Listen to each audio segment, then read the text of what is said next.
Hello দর্শক বন্ধুরা, আজকে আবার একটা নতুন ভিডিও নিয়ে তোমাদের জন্য হাজির হলাম। এই ভিডিওটা একটা প্যারাগ্রাফের উপর। প্যারাগ্রাফটি থাকছে সুভাষচন্দ্র বোসকে নিয়ে। তাহলে এখন প্যারাগ্রাফটি শুরু করছি।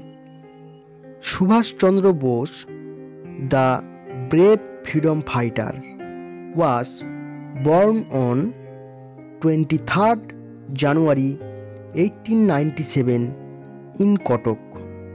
সুভাষচন্দ্র বসু ছিলেন একজন সাহসী মুক্তিযোদ্ধা। তিনি 1897 সালের 23শে জানুয়ারি কটকে জন্মগ্রহণ করেন। Shri Janakinath Bose was his father।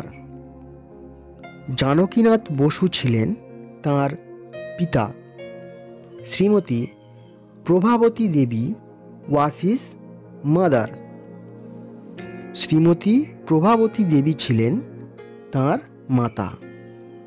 He was a good student। তিনি ছিলেন একজন মেধাবী ছাত্র। He stood fourth in the Indian Civil Service Examination। তিনি ভারতীয় সিভিল সার্ভিস পরীক্ষায় চতুর্থ হন। He loved his motherland and did not serve under the British government। তিনি তাঁর মাতৃভূমিকে ভীষণ ভালোবাসতেন এবং সেই কারণে ব্রিটিশ সরকারের অধীনে চাকরি করে দাসত্ব গ্রহণ করতে চাননি। He became the youngest Congress president. তিনি কংগ্রেসের একজন তরুণ সভাপতি নির্বাচিত হয়েছিলেন। He left India and organized the Azad Hind ফৌজ, যেটাকে বলা হয় INA।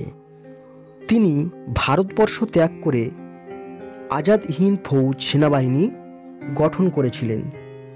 Everybody called him Netaji. আমরা সবাই তাকে নেতাজি বলি। It is said that he died in an air crash. বলা হয় এক বিমান দুর্ঘটনায় তাঁর মৃত্যু হয়। We are proud of him. আমরা তাঁর প্রতি গর্বিত।